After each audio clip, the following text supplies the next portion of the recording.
Welcome. Well, you are at home with Jim and Joy, and we are delighted that you have tuned us in and the privilege of being in your home. Today we're going to bring you another wonderful guest.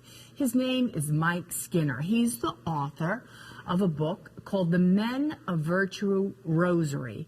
He's also the co-founder of the Men of Mary, Our Queen, and he's out of Baltimore, Maryland. Right there at the Arch Cathedral there in Baltimore, yeah. So we're going to have a great show talking about beauty, truth, what it is to be a man, what a woman desires from the beauty and the integrity of a man, what he brings to her. I get it that as a woman, I'm incomplete and I need you. And you're incomplete, I'm glad to hear that. And you need me. I do. And you bring gifts and talents to me that bless my life, and I really appreciate that. Thank you. And Mike has put this beautiful verbiage together. He's got the Men of Virtue Rosary, and it's a beautiful focus. He'll share all about it. I don't want to steal his thunder, but he has these wonderful virtues of zeal, courage, gallantry, humility, loyalty. He's got a tremendous story to go with that. So the men are focusing upon those particular virtues. You haven't heard of gallantry lately these days. Loyalty, that's kind of out of vogue these days. But these guys focus upon these virtues, and they pray a decade of the Rosary, meditating, upon that. And there's some beautiful images as well that go along with it. And I was just thinking about this, and it's just another beautiful way to grow as a man in the Lord. And you think, and it's also really a beautiful blueprint to some degree of what a woman is supposed to be looking for in a guy. Somebody who is zealous for God, somebody who is courageous, somebody who is gallant in appreciating a woman's femininity, her unique ecology, and honoring that. Humility, yeah. Critical to look for in a guy, and loyalty. So we're going to speak about these virtues for men. They're also important for women, what to look for in a man. And when Our Lady is praying for these virtues in men, it's going to happen. It's going to happen. Yeah. And women's lives will be blessed. It will restore our culture. We certainly see on a daily basis, and I say this often, the wreckage of poor life choices that our culture, that the women's movement has pushed, and women have pushed forward, men have slacked back. It's out of order, and it needs to be put back in order by the way the way God designed our culture to be. And we are suffering all the ills of all the choices when we say, I'm going to do it my way. I don't need God. I don't need a man. He can use me. I can use him. The children suffer the most, and yet men and women also suffer. Well, it's Mike Skinner, author of Men of Virtue Rosary, co-founder, Men of Mary, Our Queen, Baltimore, Maryland. This show is for men, women, young people alike. God's putting back that which is out of joint. Well, I would like to bring to you today, right here from At Home with Jim and Joy, Mike Skinner. Now, Mike, he would describe himself as just an ordinary guy who God called to do an extraordinary work. He's the author of the Men of Virtue Rosary. He's the co-founder of the Men of Mary, Our Queen, Baltimore, Maryland. That's all like a lot of stuff. But you got Mary, you got virtues, you're on the right track, right? And God's doing a great work. Well, Mike, we want to welcome you to At Home with Jim and Joy. Thank you. And we would like for you to tell our family at home a little bit about you, where you were born and raised, growing up in the church, how you got to another place with God in your journey. Yeah, absolutely. Well, thank you for having me. So I'm a Midwesterner. I was born in Streator, Illinois, which is outside of Chicago. I grew up in Newton, Iowa. My father worked in the agriculture industry, so Iowa's a good place to work when you're in that line of business. Spent my life in Iowa, went to college in Minnesota and graduate school at Marquette University in Milwaukee. Lived in Chicago for about 14 years and then moved to the East Coast and have been in Baltimore now for 9 years, but have been on the East Coast for about 11 years. Okay. Yeah. So you were raised in the church. Yes. would you call yourself Cradle Catholic? Cradle Catholic, yes. Okay. And married, you have children. Yep, married to my wife, Christy, 23 years coming up, and we have 3 boys, Charlie, Ben, and Will, 17, 15, and 13. Wow. We're blessed. Yes. That's great. Well, share with us about how this developed, the Men of Virtue Rosary, the Fellowship of Men. You're at the cathedral, the Archcathedral there, Archbishop Laurie, a great man of God. Yes. So tell us how this developed. Yes, so just a couple years ago, working with Father Andrew DeFusco and David Kroll at the cathedral to form a men's club, and which was a wonderful blessing to be able to bring men closer to Christ. At the same time, I was involved in prison ministry work with another wonderful priest in Baltimore, Father Chuck Canturna. And being in the prison with men, you realize how important a positive model or role model is for men, because these men in the prison haven't had a positive role model. And at the same time, there was a lot of unrest in Baltimore. Sadly, the city, there were some riots, and just realized how important men are in our world. And we need a model if we're going to be better husbands and fathers, and that's where the idea originated. Well, we want to unpack your fellowship group of men, but in particular the Men of Virtue Rosary, these particular virtues of zeal, courage, gallantry, humility, loyalty, what's in the booklet here. But let's do more on your own journey. Yes. You know, your Cradle Catholic. Tell us, was there a deepening of the faith with our Lord, with Our Lady in your own life? If so, what led up to that? Yes. Your own personal journey. Yes, well, yeah, Cradle Catholic, I was a lukewarm Catholic. Thankfully, a high school friend of mine recommended C.S. Lewis, Mere Christianity, in 2010. And it changed my life. A beautiful book, and it just made so much sense to me, resonated with me. So I think that started me on the journey. In 2011, blessedly, Our Lady just interceded in my life. There was a hurricane on the East Coast, Hurricane Irene. Right. Devastating, and during that hurricane, I was very, very worried about some large trees around our home. I prayed to our Blessed Mother, and I had this incredible image of her with her hands outstretched over our home, as if to say, "You're covered. Be at peace." I had immediate peace, and about a minute after I said a Hail Mary during the storm, a 6-ton tree fell on our home, in the room that I was in with my wife and my children, and I thought at that moment that this was it. This was curtains. And I figured that tree was going to come right through your house. Yes, it sounded like You knew it. which tree? I knew which See, tree. we have trees around our house that we really, and I'm thinking, Jim, I know we get tornadoes that come through here, and I look at that one tree and say, if that thing ever comes down, it's going to go through my house. Yeah. So we're getting ready to do something with that. But you knew, you had a sense of what tree it was going to be, of all the trees. I knew which tree. It was an oak tree that was 80 years old. It weighed 6 tons. And we did minor damage to the home. Wow. We needed a new roof. But not a joist was broken, no structural damage, nobody was injured, and from that moment, I just devoted my life to her, and the rest is history, as they say. Yeah. So you didn't have necessarily a deep relationship with Our Lady, really, up until that point. You knew enough to say Hail Mary. Yes. And you had this kind of image of her, kind of hovering over the house. You say her hands were outstretched. I'm just kind of interested. How were they outstretched? Were they out this way? Were they down towards it? I'm just wondering. She was. I know nobody has to even say this actually happened. It may have happened. Yeah. I know it's real to you. Yeah. But I'm just interested in I had an image of her standing above our home. She was towering above the home, and her hands were outstretched, palms down, as if she were covering the room that we were in. And that, for as long as it takes to say a Hail Mary, that image was in my mind. And I finished the Hail Mary, and within a minute, finishing that prayer, that tree fell, and we were safe. And that's, hearing that story, and it's just the mercy and grace of God Almighty.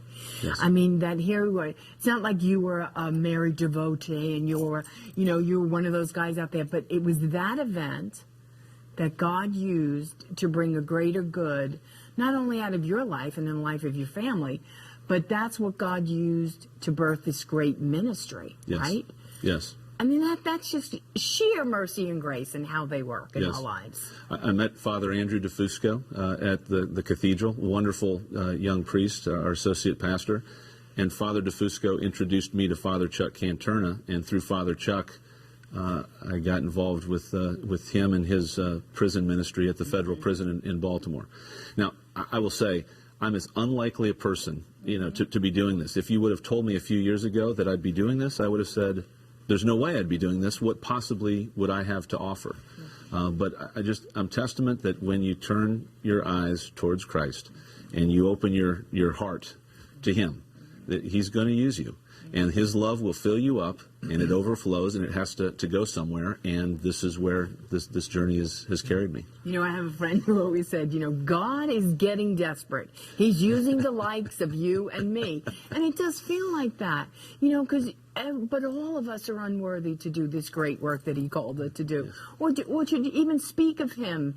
But it's that out of which we can say, for the mercy and grace of God, it would be me. I would be a sinner, poor and so afraid and wretched in my way. Yes. And that's when He comes and brings something beautiful out of it all. That's right. But pivotal in your renewal and fire for Christ and for the church and for men, it seems that Our Lady Yes. is pivotal in that. Yes. Is Yes. that fulcrum or whatever, that right right. at the center, through this prayer, through this what could have been a tragedy, and praying. And so that's critical for all of us to know within the church, and even those outside of the church who wonder what Catholics believe about Our Lady. Yes. Because many Catholics and we didn't really get Our Lady very well. Mm-hmm. Nice things that she's always getting us. She showed up, at your prayer. She's a mother, like mothers aren't like, you have to understand me totally for me to love you. Like she loves you. Yes. But you began to cooperate with her son Yes. and with his will. But it was her intervention at your behest. And it's nice that Our Lady wants, she won't barge in, she likes to be invited like her son. Yes. And you did that. Speak to us again about the work of Our Lady in helping us as Catholics and those even non-Catholics and some Muslims as well actually honor Our Lady. But you start honoring Our Lady and giving her place, which isn't the place of Christ, it's her Right. place. And just talk about that and what you're learning as you went on, or any particular consecration further that you made to her. Yes. And, before we get into the ministry and unpacking it, because she evidently has been doing stuff, with you. Yes. Well, interestingly, I belong to the Cathedral of Mary Our Queen. And the cornerstone in the cathedral says, Ad Jesum per Mariam, to Jesus through Mary. Mm-hmm. She wants to bring us all closer to her Son. She is the Ark of the New Covenant. God came through her to us, and for us to sort of get back, just doing that through Mary. It's the fastest way to get back to Christ.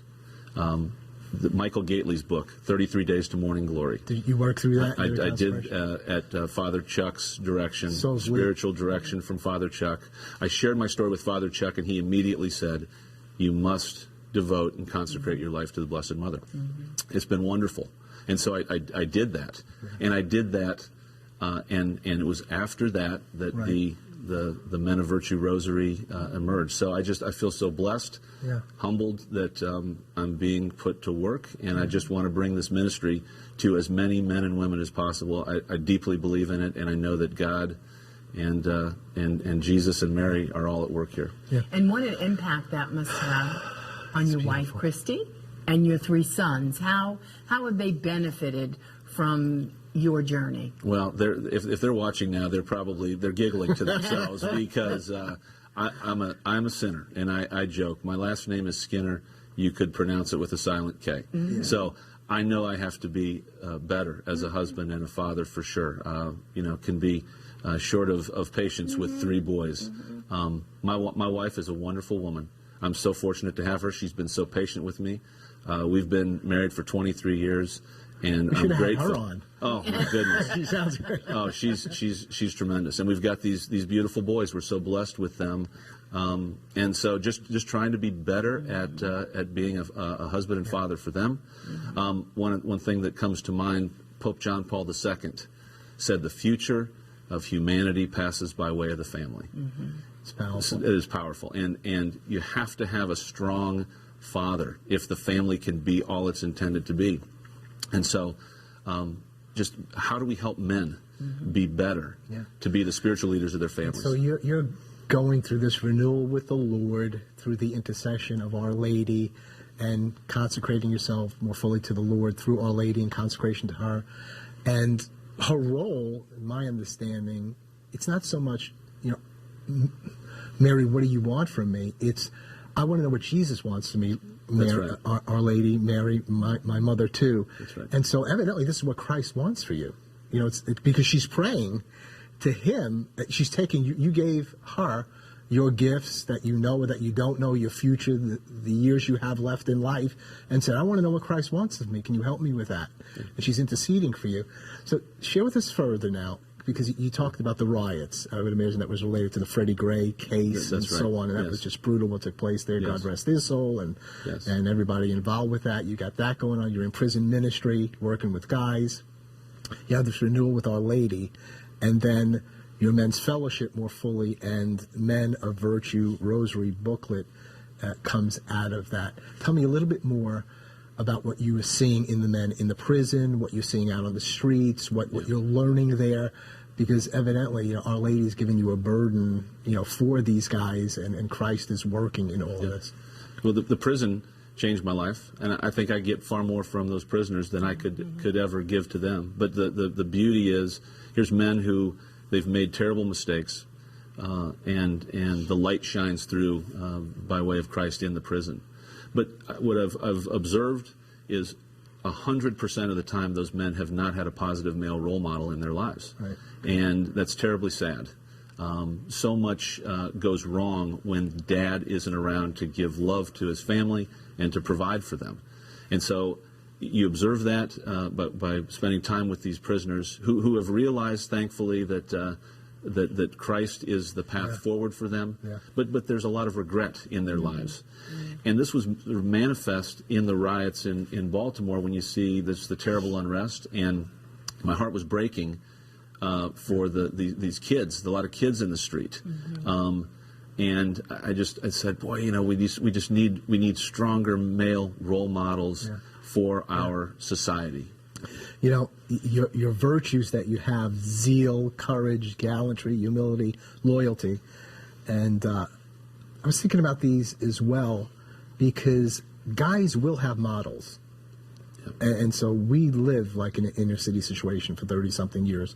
We've just had, a rash of murders dealing with young men, especially African-American males.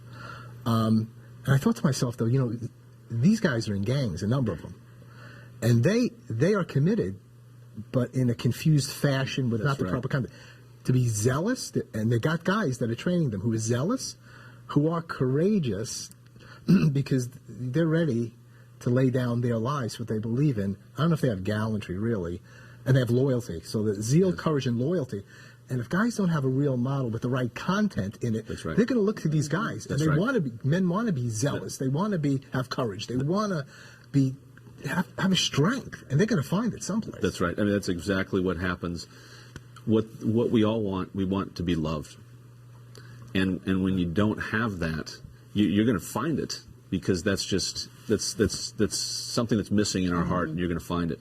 And the gangs will provide some structure and some leadership, and as you mentioned, it's a misguided love, but there is a bit of a brotherhood there. So they gravitate towards something that feels like the right place to go, but of course it's not. So we need a better model to redirect that energy, but in the right way. Well, because it's a total counterfeit.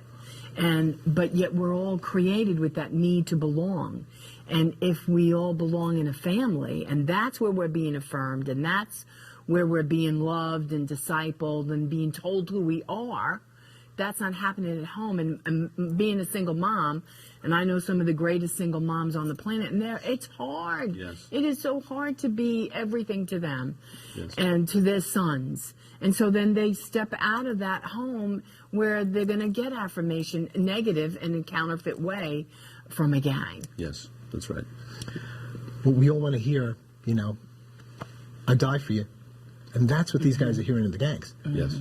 If you come with us, you make the pledges you need to make, I'll die for you, I got your back. You're Yes. okay. You're secure. Right. I mean, and these are beautiful words that we should be using as family and as Christians. They've just kind of hijacked the words, and maybe they don't even know how they've been hijacked. We're speaking with Michael Skinner, author of Men of Virtue Rosary, co-founder of Men of Mary, Our Queen, Baltimore, Maryland. Well, Mike, we were talking to you just about the beauty of the virtues there. Then, tell us, so in your group, what happens? What happens in a group when the men gather? What do they do? Well, we've got a wonderful men's club at the Cathedral of Mary Our Queen. There's about 80 men. I would say 20 men are really active, and we've used this as a way for it to be our spiritual foundation. We've taken this show on the road, so to speak. We did our first public recitation of this rosary on October 7th, which is the feast day of Our Lady of Victory. We had a wonderful, wonderful turnout, and we've been invited to share it more broadly with the Catholic Men's Fellowship of Maryland. So we're delighted with how it's being received. But we meditate on the virtues and say a decade of the rosary, just like you'd say a regular rosary, but asking for our Blessed Mother's intercession to help us emulate her Son in our lives. Where did these virtues come from? How were they selected? Zeal, courage, gallantry. Who uses that term? Yeah. But it's great, because I looked up gallantry and I've read the devotion regarding gallantry, and I'm saying this is so right. So it's kind of like the rehabilitation of gallantry. Not that it needs to be rehabilitated. The term does. Humility, loyalty. How did these come to be placed within this rosary? Well, our men's club took a retreat in, I guess, a year ago, 2016, to Malvern, Pennsylvania, St. Joseph's in the Hills, wonderful retreat center. We've been there. And Father Andrew and I took a walk one day, and we're just talking, and the ideas kind of started surfacing on our walk, and I just took a few notes. We started to brainstorm a bit, and from there, we're looking to identify moments in the life of Christ that were particularly meaningful for men, and it was from that moment, just a set pen to paper, and came up with the rosary. Well, it's absolutely beautiful. There's wonderful images here. It has a great feel to the booklet. Let's just start with zeal. Yeah. Why zeal, and then how is it laid out? Yes. I see you have. Tell us how it's laid out for each of these. It's not like very lengthy, but it's very powerful. So start with zeal. How is it laid out? Sure. So zeal. Blessed is the zealous man, he who has given his life to something greater than himself. It's just so important to live for things beyond yourself. And I'm speaking from personal experience. When I'm looking inward and focusing on me, what I can get, whether it's material things or my own ego, I'm lost. And when you're giving of yourself to someone else, or to it could be an initiative, perhaps it's just the sacrifices you make for your family, but living for something greater than yourself gives you so much purpose in life. And we get that from Christ. Of course, when he entered Jerusalem, everybody would have believed that he was returning to return Jerusalem to Israel as a Davidic king. But of course, it was more than that. Yeah. He was giving his life for all of us, and we can learn a lot from that. And in terms of how it's laid out, the design of this, when I wrote it, it was just a Word document, which is flat, it's text heavy, and found a beautiful designer. Miraculously, that she sort of was brought to me when we were striking out, and she designed this using stained glass images from the cathedral that marry up with each of the virtues. You have a little introduction here for zeal, and then Jesus drives the money changers from the temple. Yes. My house should be called the house of prayer, but you're making it a den of thieves. You've got an image here of the money being tossed over, the tables being turned over, and you have a little devotion, and then each of these you have a blessed for each of these. Blessed is the zealous man. Yes. He who has given his life to something greater than himself. Then you have an inspiration. Yes. What usually goes in the inspiration section? Yeah, so for each of the virtues, we found a saintly example. So saints that exhibited that virtue during their lives. So the saint for zeal is St. Paul, who did more than maybe anybody to bring Christianity forward from first century Judea to today, and often at risk to his own life, and lived with great zeal and passion. We can learn a lot from St. Paul. I love. And I was just going to say how wives are attracted when their husbands are zealous and they take charge of something. I mean, Jim's a great preacher. I mean, he's a really great preacher. And we just had an opportunity to be out on the sidewalks in front of Planned Parenthood. And man, he was preaching, he was so zealous, on fire for the Lord. And I was falling more in love with him after 39 years. Can I tell you something I thought of today? What? I was taking the garbage out today. And it was so, I love so that. fun. And I thought to myself, well, I'm going to lose my blessing. But I said, she never has to tell me to take the garbage out. Never. I mean, I always think, Never. but that's part of zealousness too. I want to do that to keep the house clean, but I want to do something for her. I mean, that's so easy to do, and that becomes a real pain in relationships.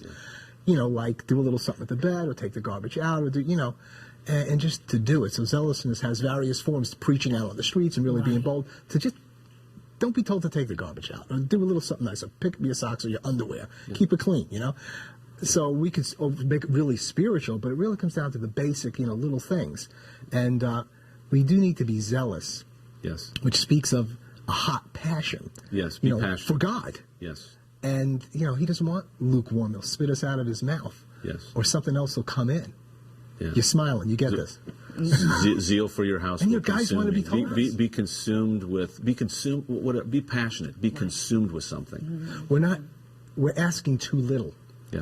That's so right. people are afraid, like even in ministries, we don't want to ask them to do too much.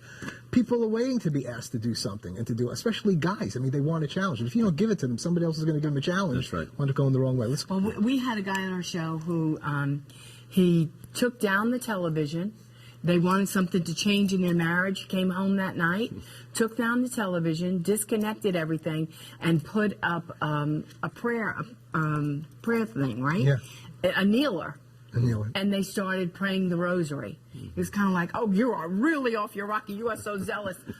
It saved his household, saved his marriage, saved his family. But it beats kneeling before the TV, or kneeling before money. Right. That's what you're saying. Yeah.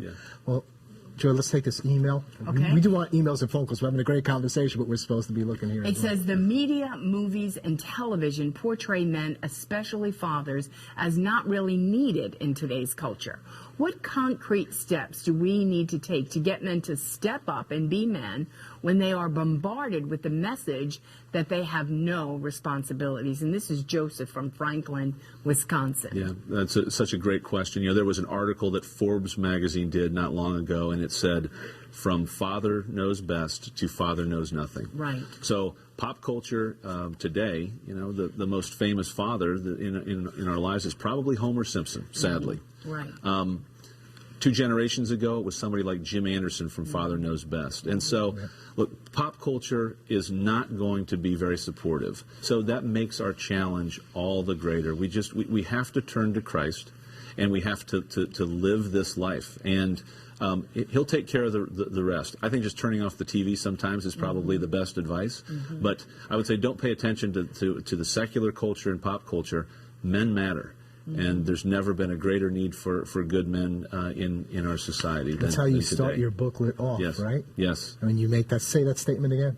There's never been a greater need for good men. And just back to the John Paul II, the future of humanity passes by way of the family. So this is a big undertaking. And for men, look, men don't want to be part of a little mission. They want to be part of a big mission. They're warriors. They're warriors. Right. And I would say, you're being called, if you think that Christ only called 12 guys, and then that was sort of it after the crucifixion, we're being called today. There's a beautiful painting by Caravaggio called The Calling of St. Matthew. You can Google it and look it up. It's a beautiful painting. But St. Matthew, the tax collector, head down, focused on the material things of this world, and in walks Christ and is pointing. And Christ is deliberate. He's saying, I want you. Now, the expression on St. Matthew's face is, me? You want me? And that's just how we feel. Yeah. How would you possibly want me? But Christ does want us for this battle. And that's what men's groups do, good men's group like yours, or now this rosary, with these virtues. We need to hear another guy saying just what you said and pointing, in your own masculinity, in your own brokenness, and you're saying, maybe I'm sinner rather than Skinner. But you know what? In all this, I know he called me. Yes. He called me, and he's calling you to greatness, to fatherly greatness. He's calling. It's like, really? Is it great to be a father? It's great to be a father. Everything's passing through the way of the family. Yes. We need fathers in our families. Yes. To be real men. And the irony in here, I know I'm a sinner, but once you accept that and acknowledge it, it just life gets a lot easier. Right. And the saints, the great ones, I mean, they're all great in their own way, but some of the greatest saints were the greatest sinners. Right. And there's powerful lessons to learn. Christ will never look at us based on what we've done. That's the devil's work. That's to live with regret, to live in the shame of our sin. We're forgiven, look forward, and we are all called to be saints. Could you share a word about gallantry? Yes. And that's a word you just do not hear. So gallantry, the beautiful story of Christ forgiving the woman caught in adultery. So at that time, the Mosaic law, there were all kinds of rules, and to be caught in adultery was a sin punishable by death. Now, even though both parties were to be punished by death, it was only the woman who was brought before both Christ. were caught evidently in the act. But the woman was the only one brought the judgment. That's right. She was the only one brought to judgment, and the fact that she was caught in the act means that other men would have observed this. And of course, Christ says, he who is without sin be the first to cast a stone at her. So his mercy, saves her life. But more importantly, we understand the true meaning of a woman. A woman was the crowning of God's creation. Eve was the crowning of God's creation, equal partner to share in his divine plan with man. And women they're not just physical objects to satisfy man's desires. They are spiritual partners, and women need to view themselves that way, and men certainly need to view the women in their lives that way. Yeah, and that's what gallantry aspect. Gallantry is courageous, but there's a particular aspect as men relating to women, understanding their makeup, their ecology, if you want to call it that, and honoring that and not polluting that, even if they want to pollute it, that we would never pollute that. And that's gallantry. I mean, it's so powerful to think about that, to be praying the rosary, to ask Our Lady to pray to Jesus that this would be inculcated in us as it was in him. We have another email, Bess. It says, my husband is an excellent father, very active in raising our children, and he loves his Catholic faith, but he does not participate in parish life beyond Sunday Mass, saying he does not have time. How do I convince him of the benefits of groups such as yours and the many other things going on in the parish? And this is Samantha from Corning, New York. Yeah. It's such a great question, Samantha. I think men, there's part of us that says, well, I don't need anybody else because I'm a man. And I think you'll find that, at least I found, when I could be around other men, I would find that they share the same challenges that I have. And we need to help each other. We need to challenge each other. We need to carry each other from time to time to lift one another up. But what I would say to your husband is, look, give it a try. I bet, I'm not speaking of Samantha's husband in particular, but men like to go to tailgate parties, right? They like to hang out at the barbecue. Right. They like to go to ball games together. Well, look, go and just give it a try. Maybe find one guy that you go and go to a conference or go together to adoration. And just see what happens. And if you're doing that, look, Christ sent the disciples out, 2 by 2, right? We can learn from that. Find one other guy and take a shot. And I don't think you'll be disappointed. Tell us about the images here, where they come from. Tell Yes. us about the influence of women Yes. on this booklet. We've had some just amazing things have happened with this ministry. So a couple stories I'll share with you. But first, I mentioned that we have a designer, a wonderful woman named Chandra Gulick in Baltimore. I couldn't find a designer. I could not find a designer to create something. And I was talking to another friend, and I told him about this. And this was after I had sort of said to God, "Look, God, if you want this produced, you've got to find me a designer because I'm striking out." And I was meeting with a friend of mine, and I just mentioned this, and he said, and this was just moments after I had this conversation with God, and he said, "I know the perfect person for you. Her name's Chandra Gulick, and she came to us and brought this to life in ways we would never have imagined." So that's one story. The other story, a wonderful parishioner at the cathedral, Christina Lawrence, her husband John, came to me early on and said, "We want to develop a podcast." I don't know how to develop a podcast, but they do. So we're in the process of converting this to a podcast so people can listen to it on their phones. We're developing a Spanish version. We just want this in as many hands as possible. And Joy, we did want to mention that they can get the beautiful booklet, Men of Virtue Rosary. You don't have to be in the group to get this. And what is the website? You can put the website up there, cathedralofmary.org. I think it's cathedralofmary.org. You can go to the website. It's a beautiful rosary focusing upon these virtues. Strongly recommend it for men and for women alike. Our thanks to EWTN for the use of these excerpts from At Home with Jim and Joy, February 16th, 2017.